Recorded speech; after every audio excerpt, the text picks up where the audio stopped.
moção que apresentamos tem como designação pela resolução da situação caótica no Serviço de Transportes Públicos Rodoviários da Área Metropolitana do Porto e eu vou só ler uma pequena parte do texto da moção e fazer aqui alguns comentários adicionais, mas ela é autoexplicativa e, portanto, também não vou aprofundá-la muito. Como todos sabemos, no dia 1 de dezembro, e já foi aqui referido ainda agora, a Área Metropolitana do Porto passou a dispor de um novo serviço comum de transportes públicos rodoviários com a marca UNIR, depois de um atribulado concurso que se arrastou ao longo dos últimos anos devido a múltiplos entraves judiciais e económicos. Sabemos também, com os dados desta opção, que ela cobre no total hoje, ou pretende cobrir 439 linhas nos 17 municípios da AMP e que cobre toda a operação que já existe no território e ainda se propõe substituir ou acrescentar algumas novas linhas ou rotas. Como argumentos que sustentaram, fundamentaram esta opção da AMP e do conjunto dos municípios, foram elencados vários, com os quais genericamente estamos de acordo. Por um lado, a necessidade de termos uma visão integrada da área metropolitana em termos de mobilidade e de sistema de transportes públicos rodoviários. Por outro lado, oferecermos aos cidadãos da região ou da área metropolitana uma imagem única, um suporte informativo comum, uma bilhética conjunta, o acesso ao andante que outros municípios já tinham, como também a transição energética de grande parte desta rota, com a aquisição de novos autocarros e alguma também a substituição de combustíveis fósseis por energias limpas.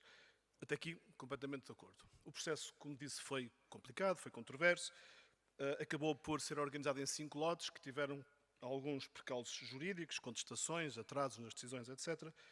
E que no total, investimento dos 5 lotes, vai significar 311,6 milhões de euros de investimento à AMP ao longo dos próximos 7 anos, o período que vigoram estes contratos de concessão de serviço público.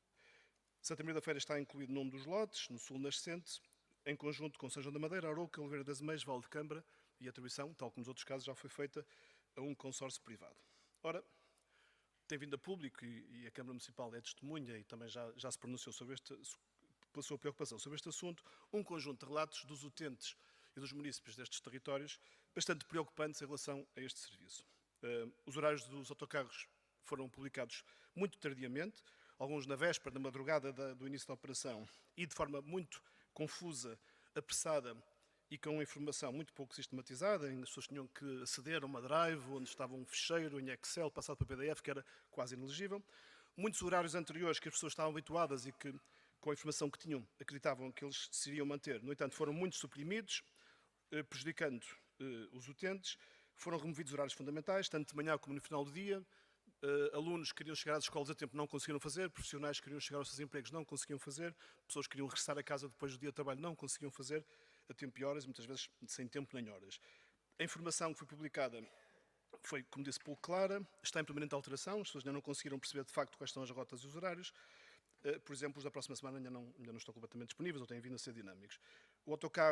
Se um autocarro se dirige a um território fora da AMP, os utentes queixam-se que estão a ser obrigados a pagar um preço superior, mesmo que sigam apenas até a paragem dentro da própria área metropolitana, por exemplo, em Canedo.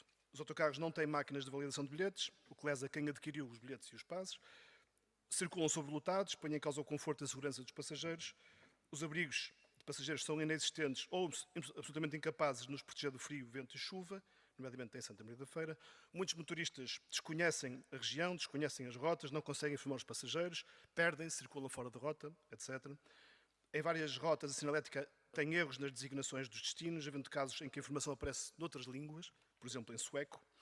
Em demasiados casos, as viagens são longas, incluem transbordo de passageiros no percurso, tornam-se exageradamente demoradas, desconfortáveis e, portanto, pouco atrativas para cumprir a sua função, que era acrescentar o uso de transportes públicos no território. Não existe qualquer linha de apoio que permita aceder a tempo e horas às informações quando os utentes necessitam delas. Estas e muitas outras queixas têm vindo a ser partilhadas pelos passageiros.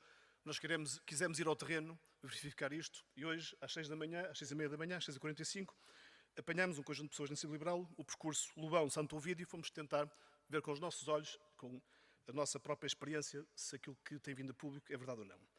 Não só confirmamos as piores notícias, como fomos encontrando outros fatores, já depois da apresentação da moção, que nos parecem ainda mais graves. Os locais de paragem de autocarro não tinham sinalização, portanto fizemos Lobão, Santo Ovídio, dificuldade em encontrar as rotas e horários, não houve cobrança de bilhetes, os autocarros não têm máquina de validação para quem comprou os bilhetes, os horários da feira estavam integrados na lista no lote 4, ou seja, Vila Nova de Gaia e Espinho, e não no lote 5, onde era suposto estar informação sobre os horários de Santa Maria da Feira.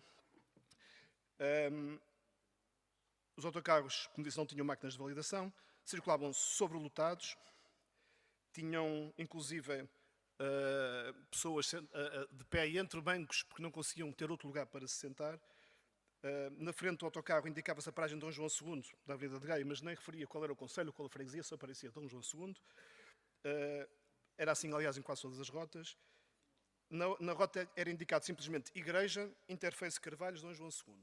E as pessoas tinham que adivinhar que igreja era essa, que Dom João II era essa, e onde é que era o Interface dos Carvalhos, porque não existe nenhum Interface de transporte dos Carvalhos, são um parque de estacionamento.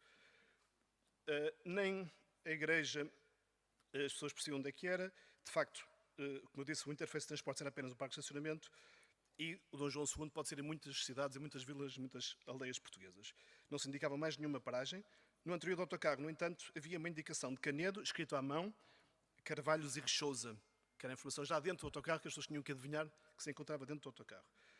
Ou seja, desinformação total. Ainda a meio do caminho, o autocarro ficou cheio, ou seja, quem quis, depois desta viagem às 6h45, chegar ao Porto, só tinha às 7h30, portanto, era impossível chegar a tempo ao trabalho, impossível chegar a tempo à escola. E muita gente ficou apiada. As paragens estavam cheias de pessoas e o autocarro não parava. São pequenos autocarros, incapazes de transportar todos estes utentes, têm que viajar como sardinhas em lata, isto é gravíssimo e é, obviamente, muito inseguro. Ainda hoje vimos crianças perdidas, crianças de 7 anos, queriam chegar à escola e que eram imigrantes, não sabiam exatamente qual era o autocarro certo, não tinham informação e acabaram por se perder, o motorista não sabia onde deixar a criança, teve que chamar a GNR para tomar conta desta criança, que ficou completamente perdida, tendo perdido um dia de escola. No autocarro várias pessoas se sentiram mal, inclusive assistimos a pessoas a vomitar pelo desconforto, pelo ar saturado que o autocarro tinha. No concelho, nenhuma paragem tinha condições para albergar os utentes e as condições, como já disse, ao vento e à chuva não são, obviamente, as mais adequadas. E nós gostamos de convidar os senhores membros da Assembleia Municipal, o Sr. Presidente da Câmara, os senhores vereadores, a fazerem esta experiência. Nos próximos dias, se quiserem, os autocarros estão aí, é colocarmos à estrada quem não o fez ainda e vai sentir esta experiência na pele, para não estarmos aqui a falar de alguma coisa de cor. Este caos tem gerado uma justa indignação por parte dos utentes e de todos os municípios, cansados da crescente deterioração dos serviços públicos num contexto de perda de poder de compra e asfixiante carga fiscal. A oferta de serviços de transportes públicos de qualidade é um dos problemas mais prementes do Conselho, é um dos problemas mais prementes da área metropolitana e é responsabilidade de todos os agentes públicos e privados trabalhar de forma séria e profissional para a sua resolução. Pelo acima exposto, a proposta que nós fazemos é esta Assembleia de 4 pontos. Primeiro, em conjunto, manifestarmos a nossa preocupação junto à área metropolitana do Porto sobre esta situação e que a Assembleia, ao lado da Câmara, se pronuncie, que manifeste com veemência a sua preocupação para esta situação, que exija respostas atempadas, eficazes, eficientes, profissionais, por parte de quem gera estes serviços. Recomendar, junto à Câmara Municipal, que interceda junto à área metropolitana, uma vez que tem assento na área metropolitana, para a resolução imediata destes constrangimentos. Recomendar também à Câmara Municipal que atenta a estas dificuldades, seja ao lado dos municípios, tentando ajudá-los a resolver estes problemas, oferecendo-nos informação a tempo e horas, criando provisoriamente ou temporariamente uma linha de apoio para que não haja estes casos de pessoas sem poder trabalhar, sem poder chegar à escola, crianças a perderem-se. É o mínimo que o município deve fazer quando a sua responsabilidade também é, mesmo que indiretamente, a solução dos problemas de transporte no Conselho. E recomendar também à Câmara Municipal que rapidamente proceda à instalação de abrigos de passageiros confortáveis e seguros em todo o Conselho. Sabíamos que isto ia acontecer, aliás, o processo esteve atrasado, como disse, porque é que não se fez a tempo e horas um investimento em abrigos de passageiros na rede que é aquela que usam os transportes públicos rodoviários nesta região da área metropolitana e no Conselho. São estas as propostas que fazemos. Esperamos que os senhores membros da Assembleia Municipal estejam ao lado dos feirenses e que votem a favor desta proposta.